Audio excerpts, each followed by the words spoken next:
hi-tunezradio 1000.1 FM.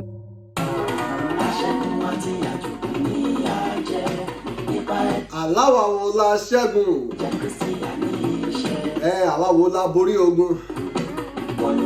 Àwa tó fojoojúmọ́ rí orí ọ̀fẹ́ gbà ni. Àwa tó fìgbà gbogbo rí àánú gbà. Àwa tọ́lọ́run ò jẹ́ kójú tì ojú òdẹ̀ ní tiwa káfàtà.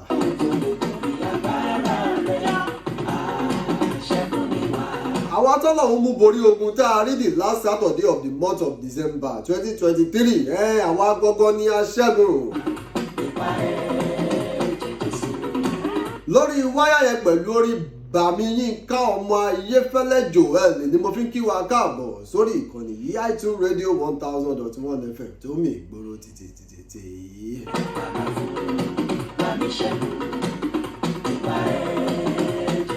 Mi tí ìyorúkọ mi padà ìtùnúolúwa ni mò ń jẹ́ Adékúnlé bàbá tó bí mi lọ́mọ. Èmi náà máa ṣàlè jẹjẹ ẹ̀bẹ́ni tí ò róbìnrin àtaya àtàlè obìnrin ṣáà ní gbogbo wọn.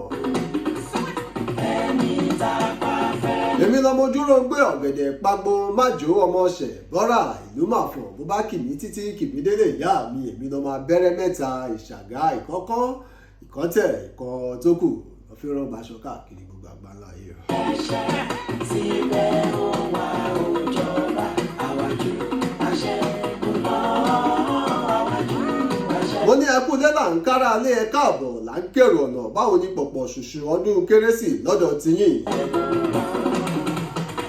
Ṣóláta ṣólépo ṣẹ́ẹ̀fì magíjà ọ̀.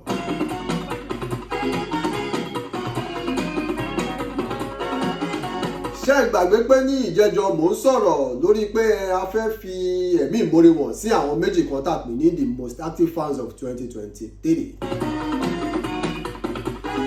Ká tó kán lu agbami ètò lénìí. Òun ni mo ní kí n rán yín létí. Látìgbà tá a ti mú December yìí la ti ń sọ̀rọ̀ lórí ìgbáradì fún ọdún 2024. A ó máa mú yẹn náà wá sópin lénìí. A ti sọ̀rọ̀ lórí part 1, part 2, part 3, part 4. Yìí ní la máa sọ̀rọ̀ lórí part 5. Ibẹ̀ la máa fi àdàgbé ètò rọ̀ sí ní ọdún 2023.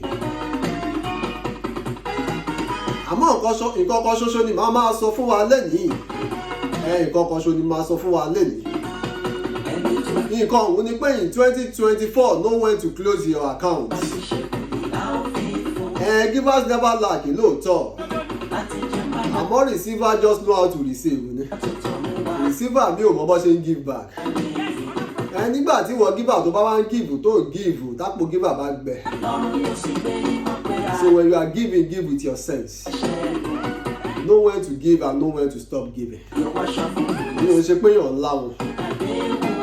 You just know when to give. Mo gbọ̀gbà láti fẹ́yàn. Mo gbọ̀gbà láti sọ pé rárá. Lásìkò táwa ìlú le. Lásìkò táwa yóò pọ̀ lẹ́ oyá jẹ́ kémi náà fún síta. Láì bókun lọlé olóró ẹjẹ́ máa sọ the most two active fans mi fún ọdún 2023.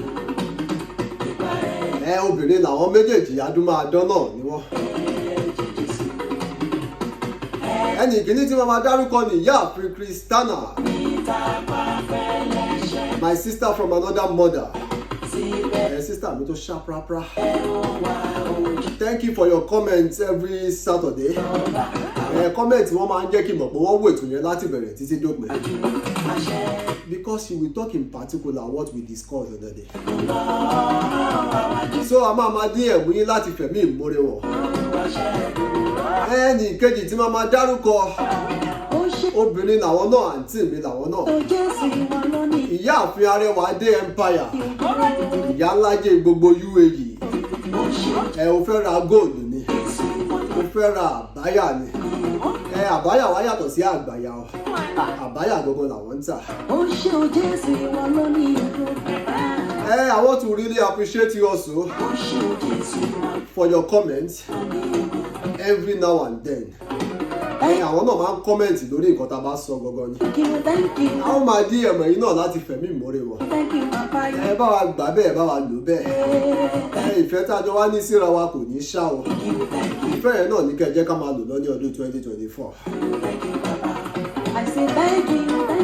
ẹ jẹ́ máa fàsìkò yìí dúpẹ́ lọ́wọ́ àwọn kan tó ṣe pàtàkì sí mi. àwọn tọkàn máa pè mí pé ìtùnú ṣe báyìí àbí tọkàn máa advise mi one way or the other. ẹ jẹ́ bẹ̀rẹ̀ lórí ẹ̀gbọ́n mi Americano. ẹ̀gbọ́n yìí ṣe pàtàkì sí mi gan. àmọ́ àròjọ músolókò ẹ jẹ́ máa dúpẹ́ lọ́wọ́ Titiano náà. ẹ jẹ́ dúpẹ́ lọ́wọ́ wet love ẹ̀gbọ́n mi làwọn náà. Natasha baby, thank you for being a wonderful soul. ẹ jẹ́ kí n dúpẹ́ lọ́wọ́ mọ́mísì mi. ìyáàfin Láyọ̀ mi. àwọn yẹn ń ṣe yàtì. pẹ́kun I see you too. ìyálájẹ gbogbo Istanbul nìyẹn. Ọlázìmọ̀ èèyàn mi tí n bá dárúkọ ẹ̀ máa ṣẹ̀ ẹ́ jù. ìyáàfin Ọlá tó rẹra.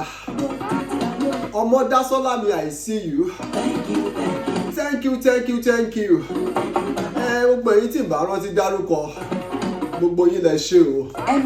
ọmọdé ò lè mẹ́kọ́ jẹ kó má rà lọ́wọ́. ẹ̀kọ́ ló rà mí lọ́wọ́ báyìí. gbogbo yín ni mo rí. Thank you for the love. Let's do it bigger and better in 2024. ẹ má wàá gbàgbé pé ẹ máa ṣe dáadáa o. kẹ máa já receipt rẹ̀ pamọ́. nítorí èyí kọ́ o nítorí ọ̀la ni. ọdún 2024 á yẹ mí á yẹ ẹ̀wọ́ náà á rí tajẹ́ ṣe o á rí mọ̀ nílò gbà. ìtùnú Olúwa ni mò ń jẹ́ Adékúnlé bàbá tó bí mi lọ́mọ. mo sún mo sáyẹ̀nsì lọ́dún 2023 ire o la ó fi pàdé lọ́dún 2024 ó dàbọ̀.